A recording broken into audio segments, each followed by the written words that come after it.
मेरा नाम नैना है। मैं एक हाई क्लास फैमिली से बिलोंग करती हूँ। मैं अमीर बाप की बिगड़ी हुई बेटी थी।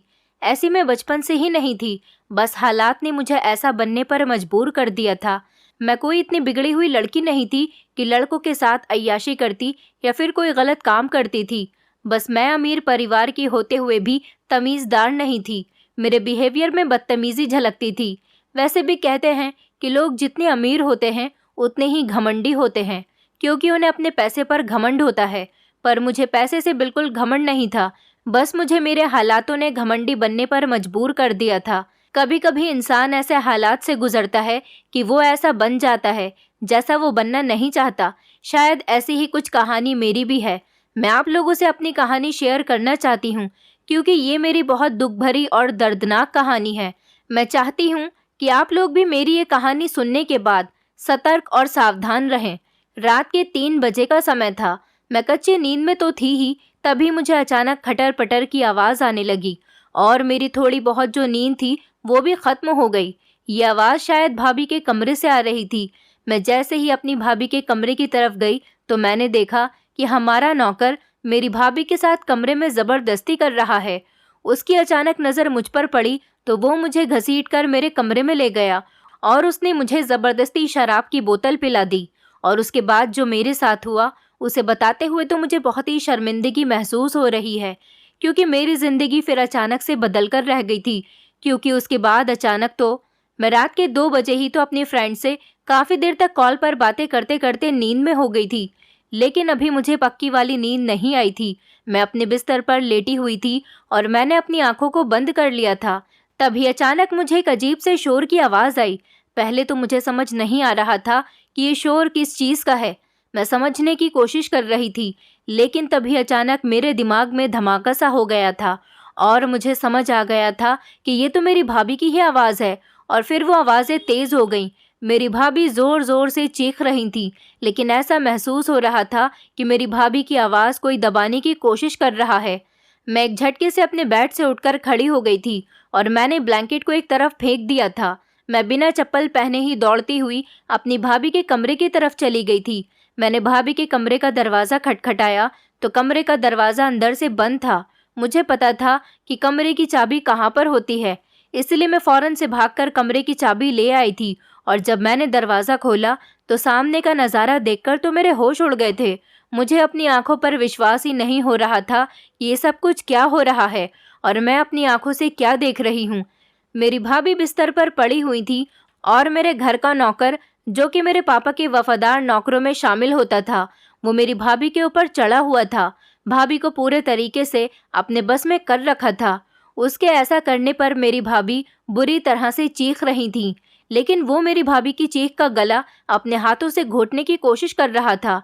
उसने मेरी भाभी के मुंह पर हाथ रखा हुआ था और मैं ये सब कुछ देखकर दंग रह गई थी, क्योंकि ये तो हमारा बहुत ही वफादार नौकर था और आज उसका ये कैसा रूप था जो मुझे देखने को मिल रहा था। मेरे पाँव तो वहीं पर कांपना शुरू हो गए थे। सर्दी में मुझे ठंडे ठंडे पसीने आने लगे थे।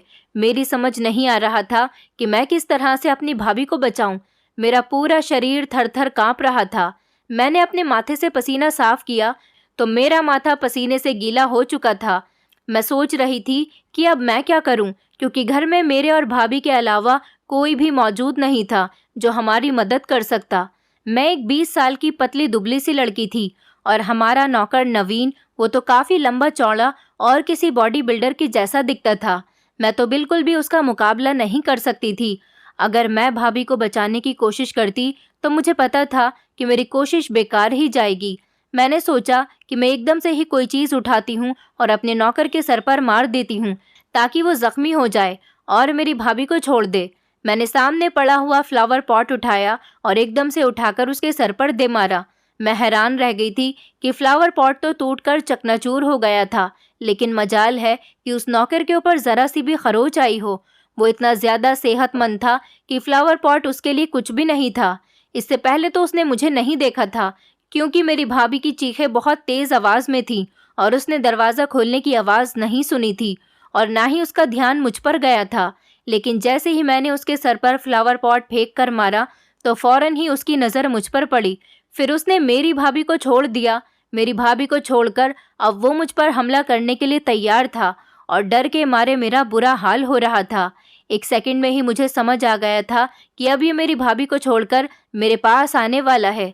मैंने भागने की भी कोशिश की थी, लेकिन मेरी कोशिश बेकार गई। उसने मेरे करीब आकर मेरा हाथ पकड़ लिया और मुझे दूसरे कमरे की तरफ घसीट कर ले जाने लगा। मुझे बहुत डर लग रहा था। मैंने उससे कहा कि मुझे छोड़ो, कहाँ लेकर जा रहे हो? भाभी ने भी मुझे रोकने की कोशिश की थी, लेकिन उसने एक न सुनी। मेरी भाभी ने फिर से चीखना शुरू कर दिया कि छोड़ो छोड़ो, उसके साथ कुछ मत करना। मुझे जान से मारना है तो मार दो, लेकिन उसके साथ कुछ बुरा मत करो। मैं तुम्हारे आगे हाथ जोड़ती हूँ।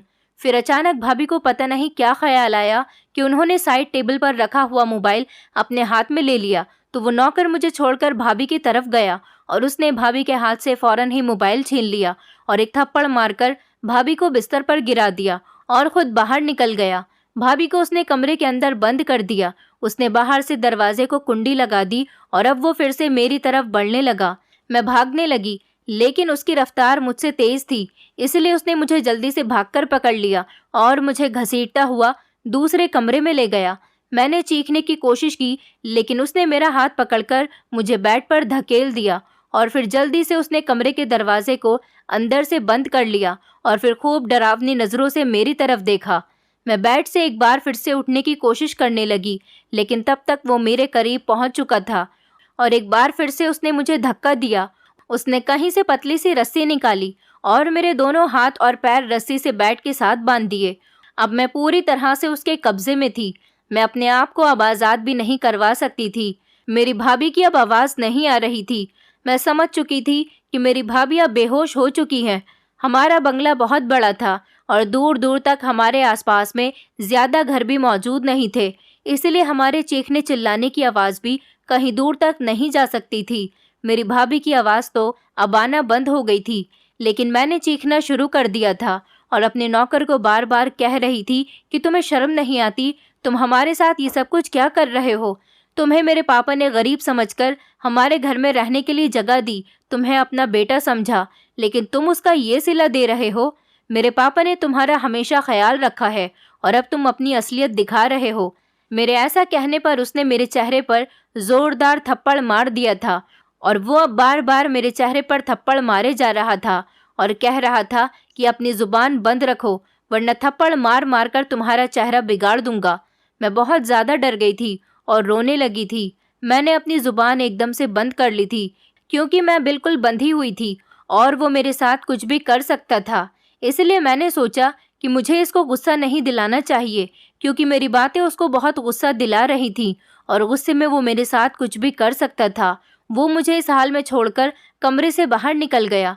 मुझे बहुत डर लग रहा था। मैं सिसक सिसक कर रो रही थी। मुझे अपनी और भाभी की बेबसी पर बहुत तरस आ रहा था।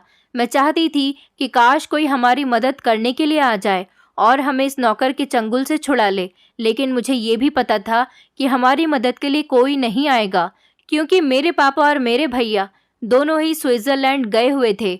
इस घर में हम दोनों अकेले थे और ये बात सिर्फ हमारा यही नौकर जानता था। इसके अलावा घर में और कोई नौकर भी मौजूद नहीं था।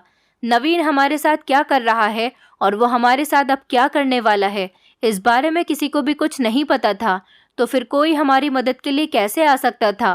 थोड़ी देर के बाद वो फिर से कमरे के अंदर आया, तो उसे देखकर मेरे चेहरे की तो हवाइयाँ ही उड़ गई थी, क्योंकि अब वो खाली हाथ नहीं आया था। उसके हाथ में एक चीज़ थी जिसको देखकर ही मुझे घिन आ रही थी। उसके हाथ में एक शराब की बोतल थी और ये बोतल वो मेरे पापा के कमरे से ही लाया था, क्योंकि मेरे पापा ने अपने कमरे में एक छोटा सा बियर शोरूम बनाया हुआ था। मुझे अपने पापा का भी शराब पीना बिल्कुल पसंद नहीं था, लेकिन यहाँ पर जो भी अमीर हो जाता है और जिसके हाथ में भी थोड़े से पैसे आ जाते हैं, तो वो समझता है कि शराब पीना, याशी करना, गलत काम करना उसका हक है। मेरे पापा में भी ये तीनों चीज़ें मौजूद थीं और साथ ही साथ उन्होंने अपने बेटे मतलब मेरे भैया को भी अपनी तरह ही बनाया था। मेरे भैया भी बहुत बिगड़े हुए इंसान थे। उन्होंने मेरी भाभी के साथ लव मैरिज की थी। मेरी भाभी अमीर बाप की बिगड़ी हुई बेटी थी और उनके अंदर कूट कूट कर एटीट्यूड भरा हुआ था। भैया भी गलत लड़कों के साथ रहते थे और हमेशा उन्होंने गरीबों को अपने आगे कुछ नहीं समझा था। पापा और भैया दोनों ही मिलकर घर में बैठकर शराब पीते थे। नवीन शराब की बोतल लेकर मेरे करीब आ गया। ये सब देखकर तो मेरे होश उड़ गए थे कि वो शराब की बोतल लेकर मेरी तरफ चलता हुआ क्यों आ रहा है। मैं समझ गई थी कि अब आगे वो मेरे साथ क्या करने जा रहा है। उसने शराब की बोतल का ढक्कन खोला और मेरे दोनों गालों पर अपने पंजे गाड़कर मेरा मुंह खोलने लगा। मैंने बहुत कोशिश की कि मैं अपना मुंह ना खोलूं, लेकिन जब उसने देखा कि मैं अपना मुंह नहीं खोल रही हूं, तो उसने मेरी नाक को दबा दिया। नाक बंद हो जाने की वजह से मेरी सांस का रास्ता बंद हो गया था। मुझे सांस नहीं आ रही थी और मैं घबराने लगी थी, क्योंकि मैंने अपना मुंह बंद किया हुआ था। इसीलिए मेरा दम अंदर ही अंदर घुटने लगा था। मेरी नाक को तो उसने बंद किया हुआ था और मैं मुंह खोलना नहीं चाहती थी। फिर मजबूरन मुझे अपना सांस लेने के लिए अपने मुंह को खोलना पड़ गया और उसने फौरन मेरा मुंह खोलते ही शराब की बोतल मेरे मुंह में लगा दी और शराब मेरे मुंह में डालने लगा। अब वो ज़बरदस्ती मेरा मुंह खोलकर शराब मुझे पिलाना चाह रहा था, मगर मैं ना चाहते हुए भी उसे पी रही थी, क्योंकि मैं बहुत बुरी तरह से फंस गई थी। अगर मैं मुंह नहीं खोलती तो वो शराब अंदर डाल देता, और ऐसा करते करते ही उसने शराब की आधी बोतल मुझे पिला दी थी। फिर थोड़ी ही देर में मुझे एहसास हुआ कि मुझ पर नशा सवार होने लगा है।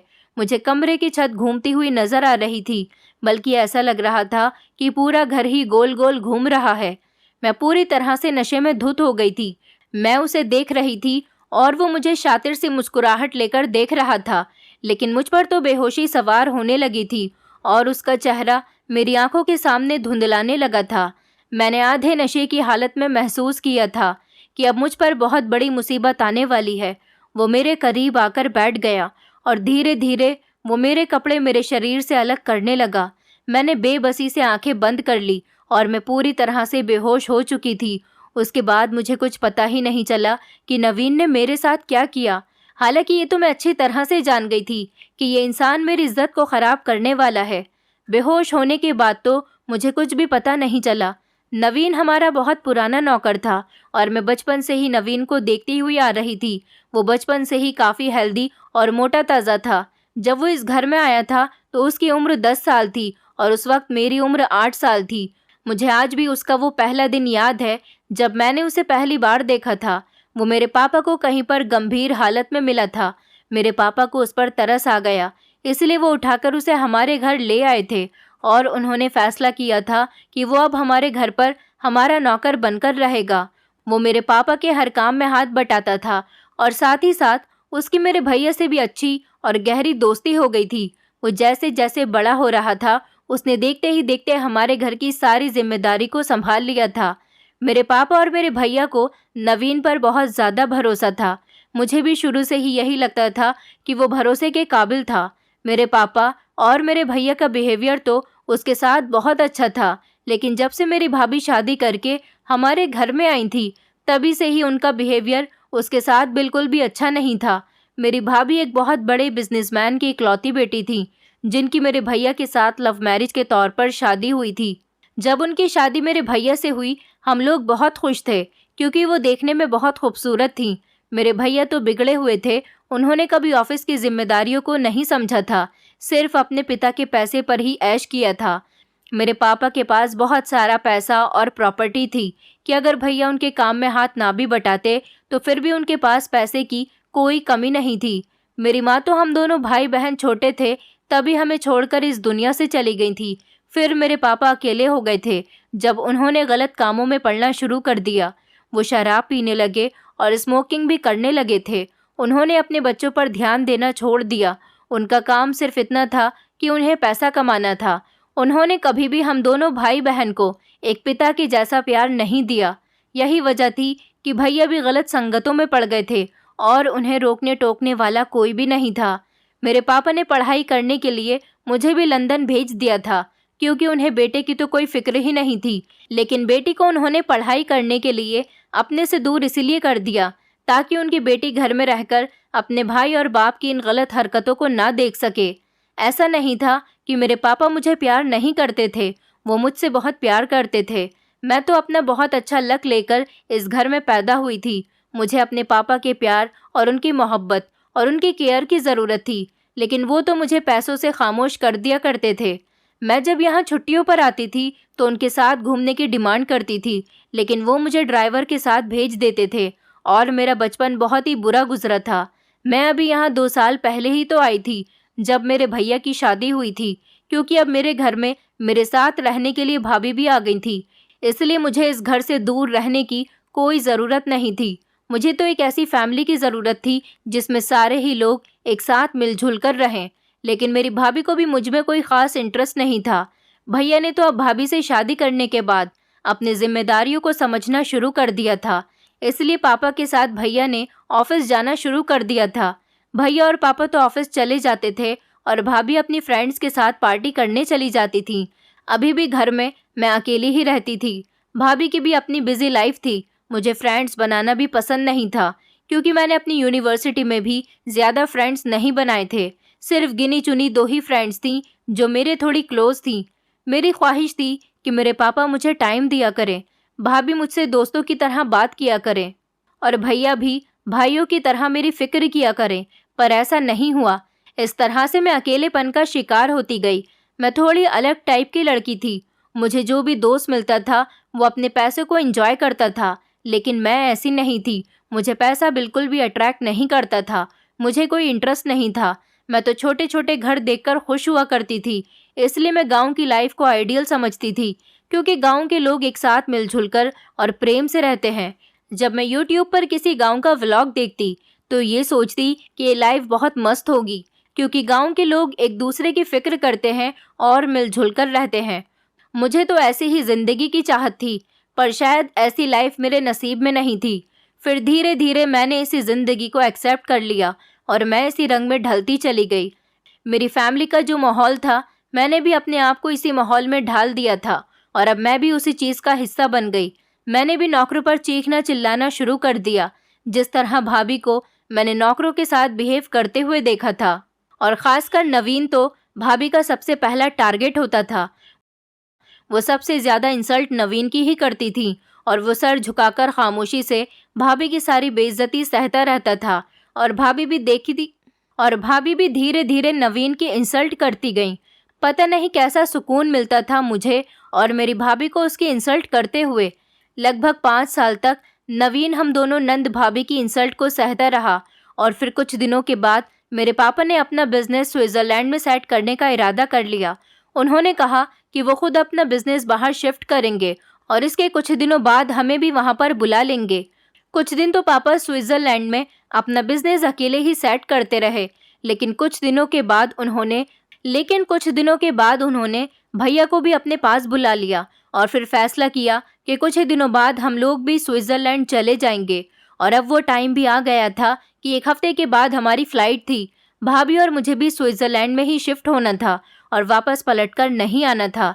मैं भी स्विट्ज़रलैंड का सुनकर बहुत खुश हो गई थी, क्योंकि भाभी भी अपना लाइफस्टाइल विदेशों के जैसा रखती थी। उन्हें भी विदेश बहुत पसंद है। अब मुझे यही लाइफ अच्छी लगने लगी थी, जो कि मुझे बचपन में अच्छी नहीं लगती थी। लेकिन धीरे धीरे मैंने अपने आप को इस माहौल में ढाल लिया था। अब मैं बेफिक्र थी और अपनी लाइफ में आगे बढ़ना चाहती थी, पलटकर पीछे नहीं देखना चाहती थी।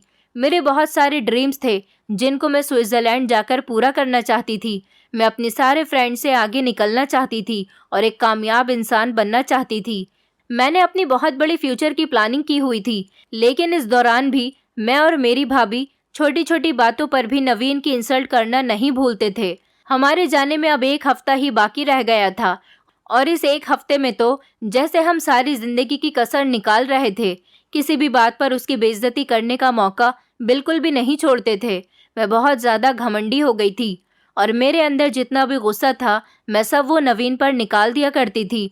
और मेरी भाभी तो शुरू से ही ऐसी थी, क्योंकि वो अपने मायके से ही ऐसे ही नौकरों की इंसल्ट करती हुई आई थी। वो गरीबों को अपने आगे कुछ नहीं समझती थी, लेकिन मुझे समझ नहीं आती थी कि भाभी बाकी नौकरों को तो इतना नहीं डांटती थी, लेकिन नवीन के साथ कुछ ज़्यादा ही गलत बिहेव करती थी।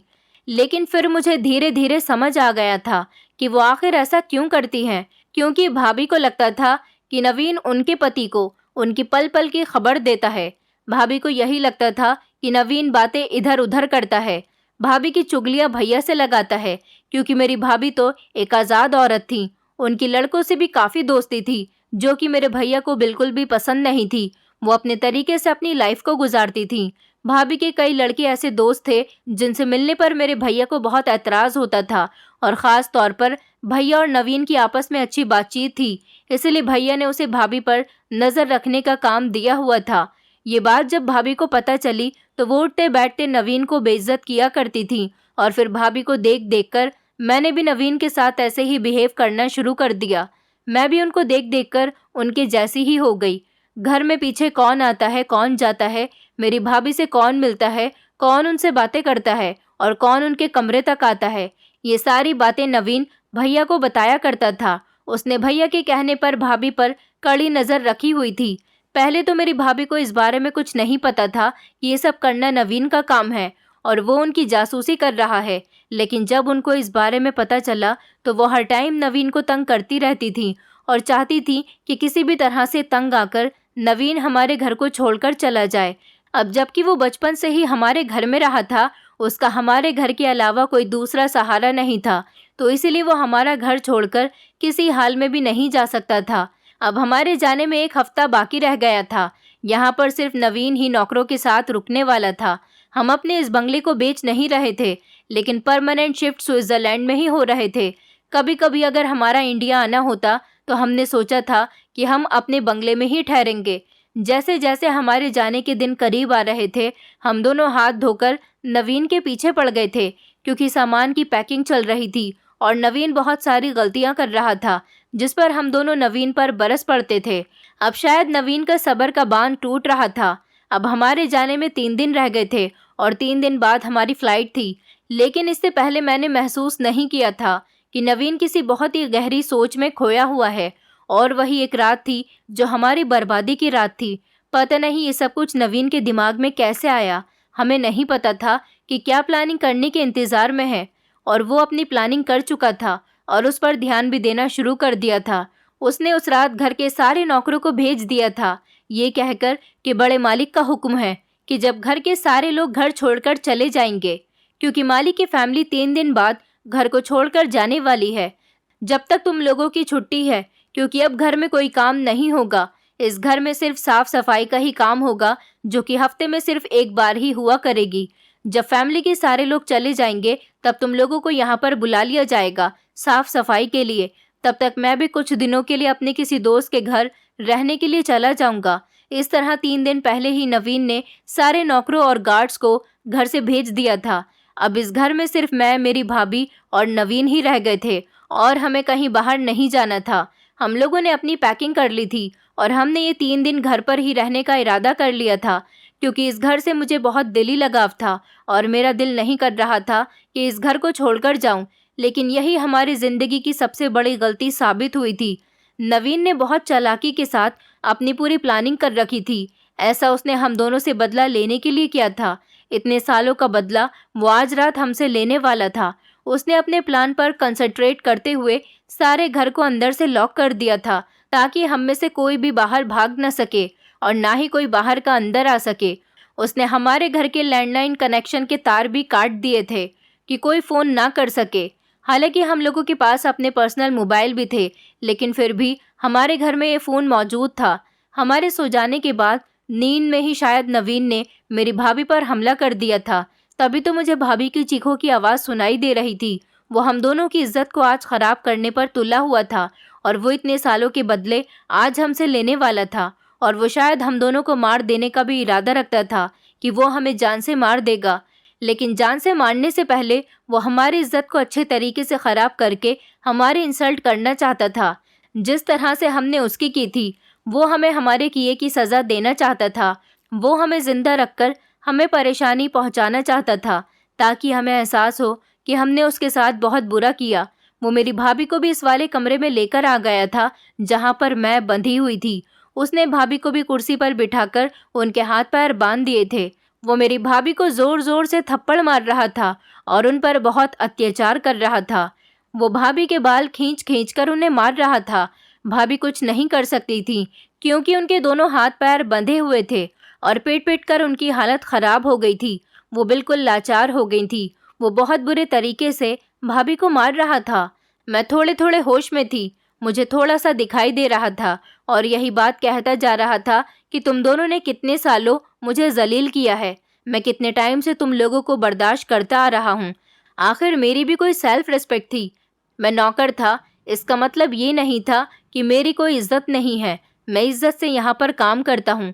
मैंने कितने सालों यहाँ पर वफादारी की है, लेकिन तुम लोगों ने तो मुझे कदम कदम पर जलील किया। तुम जैसे अमीर लोग नौकरों को इंसान ही नहीं समझते हो। अब जबकि मैंने सोचा है कि तुम लोग ये देश छोड़कर जा रहे हो, तो क्यों ना मैं तुम्हारे साथ अपने बदले ले लूं, और फिर मेरे पास मौका भी अच्छा है, और तुम्हारी इज्जत खराब करने के बाद तुम दोनों को यहीं पर जान से मारकर गाड़ दूं। पहले तो मैं तुम दोनों को तड़पा तड़पा कर रखूंगा, और उसके बाद तुम दोनों का मर्डर करके ऐसे गायब कर दूंगा कि किसी को तुम्हारी लाश भी नहीं मिलेगी।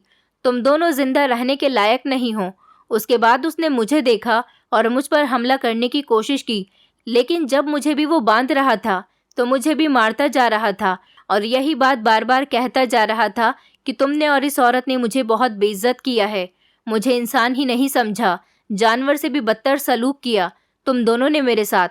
दूसरे नौकरों में इतनी हिम्मत है कि खामोशी से तुम दोनों का ये बिहेवियर बर्दाश्त कर सकें, लेकिन मेरी हिम्मत अब जवाब दे गई, और मेरे अंदर इतनी हिम्मत नहीं कि मैं तुम्हारी उल्टी सीधी बातें सुन सकूं। मैं नहीं चाहता कि तुम जैसे लोग बाहर जाकर अय्याशी की जिंदगी गुजारें। मैं चाहता हूं कि मैं तुम लोगों को इतना बेइज्जत करूं और अपने सारे बदले लूं, और सबसे पहले तो मैं तुम दोनों की इज्जत पर हमला करूंगा। उसके बाद तुम दोनों को अच्छे तरीके से इस्तेमाल करने के बाद तुम दोनों को जान से मार दूंगा, और इसके लिए चाहे मुझे फांसी ही क्यों ना चढ़ने पड़े। मैं फांसी चढ़ने के लिए भी तैयार हूँ, लेकिन जो कुछ भी इतने सालों में मेरे अंदर जमा हो चुका है उसको निकालना बहुत ज़रूरी है। मैं बेहोश हो चुकी थी, और जब मेरी आँख खुली तो मैं अस्पताल में थी, और ये देखकर हैरान थी कि मैं आज़ाद कैसे हो गई। मुझे तो लगा था कि मेरी कभी दोबारा आँख ही नहीं खुलेगी। उसने मेरी भाभी का मोबाइल छीन लिया था और भाभी को कमरे में बंद कर दिया था, लेकिन भाभी का लैपटॉप, इसके बारे में तो उसे पता ही नहीं था, वो वहीं पर ही पड़ा हुआ था। मेरी भाभी ने न जाने किस हालत में लैपटॉप ऑन किया, और मेरी भाभी बेहोश नहीं हुई थी। वो प्लानिंग कर रही थी कि किस तरह से नवीन से बचा जाए, और तभी उन्होंने लैपटॉप ऑन करके फेसबुक पर पोस्ट भेज दिया था कि हम पर हमला हो चुका है, प्लीज़ कोई हमारी मदद के लिए आ जाए। और फिर फेसबुक पर पोस्ट कुछ सेकंड में ही बहुत सारे लोगों के पास पहुंच गई थी, और वही लोग पुलिस को लेकर यहाँ पर आ गए थे, और मेरे बेहोश होने से पहले पुलिस यहाँ पर पहुंच चुकी थी।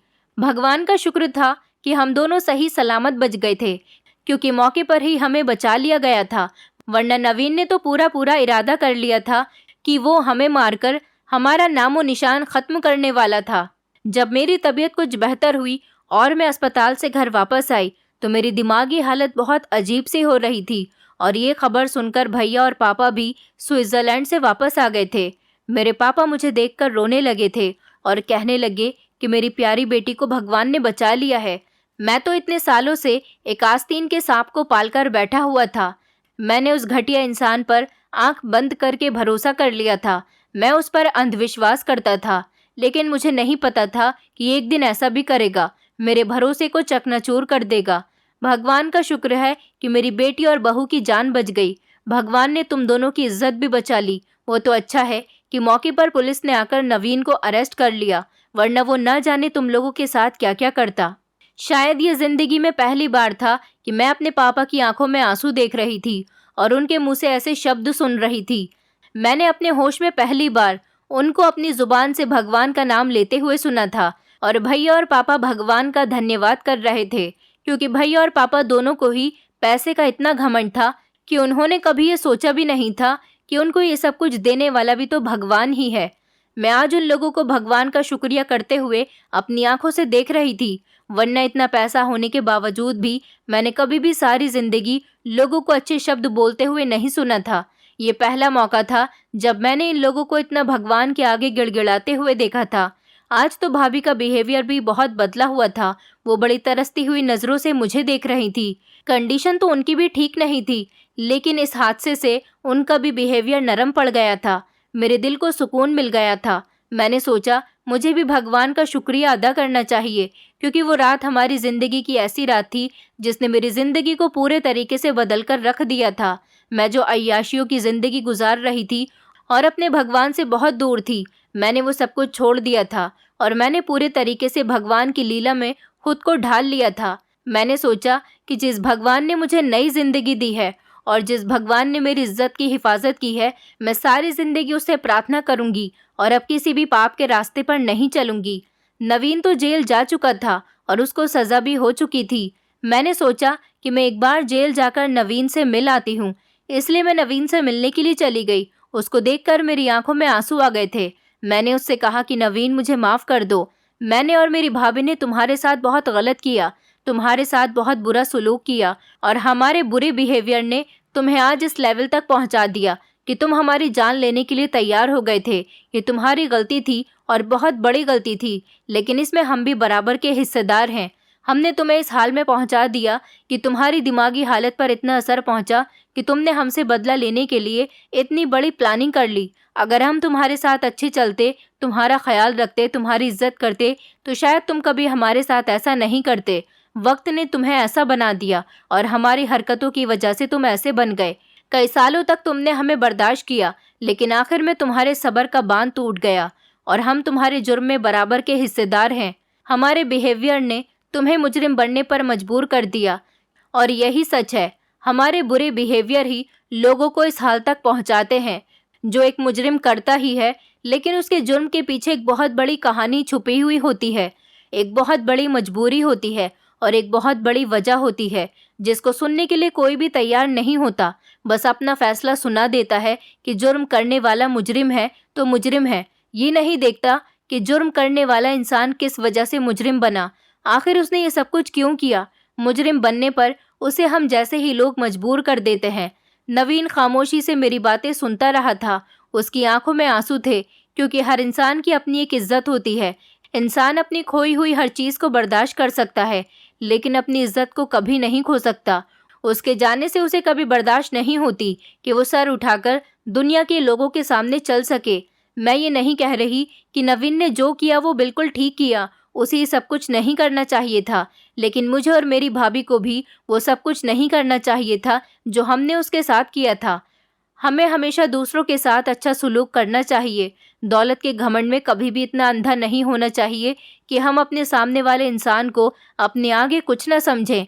गरीब इंसान चाहे कितना ही गरीब होता है, लेकिन उसके लिए उसकी इज्जत सबसे कीमती चीज़ होती है। हम अमीर लोग तो बेइज्जत होने पर पैसे से उससे बदला ले लेते हैं, लेकिन गरीब इंसान बर्दाश्त करता है, पर जब उसकी बर्दाश्त की हद पार हो जाती है तब वो मुजरिम बनने पर मजबूर हो जाता है। और ऐसे ही कई सारे मुजरिम इस दुनिया में हैं जिनकी एक अलग ही कहानी है, जिनकी अपनी एक अलग वजह है, पर हम लोगों ने उन्हें सिर्फ मुजरिम का नाम दिया हुआ है। इसलिए मैं आप लोगों से रिक्वेस्ट करती हूँ कि किसी को भी मुजरिम बनने पर मजबूर न करें। कोई नहीं चाहता कि वो जानबूझकर मुजरिम बने, कोई नहीं चाहता कि वो सज़ा काटे। हर मुजरिम के पीछे हम जैसे किसी ऐसे ही इंसान का हाथ होता है जो उसे ऐसा करने पर मजबूर बना देता है। लोगों के साथ अच्छा व्यवहार रखें ताकि लोग आपके मरने के बाद भी आपको याद रखें और हमेशा आपकी तारीफ करें। ऐसा नहीं हो कि वो कभी वक्त आने पर आपकी जान लेने पर तुल जाएं। हम लोग तो वहाँ से स्विट्ज़रलैंड आ गए, लेकिन नवीन अभी भी जेल की सलाखों के पीछे है। मेरे पापा ने अपने पैसों से उसे उम्र कैद की सज़ा दिलवा दी थी, पर मैंने अपने पापा से रिक्वेस्ट करके उसकी सज़ा को कम करवा दिया। उसको 12 साल की सज़ा हुई है। मैं भगवान से प्रार्थना करती हूँ कि वो अपनी ज़िंदगी में सुधर जाए और जब जेल से वापस आए तो अपनी ज़िंदगी की नई शुरुआत करे और भगवान उसका सामना दोबारा से हम जैसे लोगों से ना करवाए। दोस्तों, उम्मीद करती हूँ आपको हमारी कहानी पसंद आई होगी। कहानी पसंद आई है तो वीडियो को लाइक करें, चैनल पर नए हैं तो चैनल को सब्सक्राइब करें और हाँ, नोटिफिकेशन बेल को ज़रूर दबाएं ताकि अगली अपडेट सबसे पहले आपको मिले।